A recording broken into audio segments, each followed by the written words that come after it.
a sense of his own mortality, and it was only heightened after he lost his mother in an automobile accident. He said, I have the feeling something like that's going to happen. And he was always in a hurry. I want to get as much done as I can while I'm here.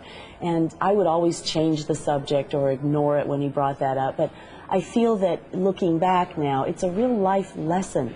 And for me and my family and people that I talk to, I try to inspire people to do it now, to take a page out of Steve's book. He was never morbid or dramatic about it. He was very matter-of-fact and said, I want to make the most of my life. And there's a lesson to be learned from that. Now, as we know, there was footage of the moment that he died. Did you want to see that?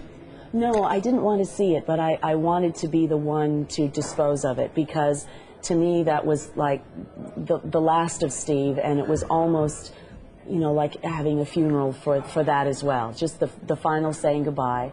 When the police were done viewing the tape, then I took it and destroyed it. It's something where everything Steve did was filmed.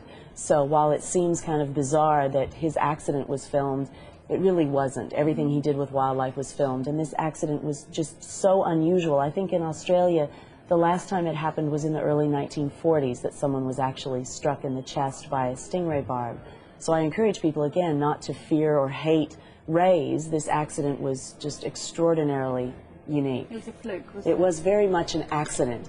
And there's nothing that can attribute to what happened. Steve was swimming over the ray, and usually rays strike out if they're being stood on or come up in a fishing net. So this was just really a bizarre accident, and may never happen again. If I'd been in your position and that tape had been given to me, I don't know how I would have felt. I think I probably would have had to sit down with a glass of wine and watch it before I disposed of it. Is that what you did? Or? Well, no, with me, I've made a very conscious decision to celebrate Steve's life and everything he stood for, and not focus on the moment of his death, because there was so much more to Steve than that one moment in time. And so with Steve Irwin Day on November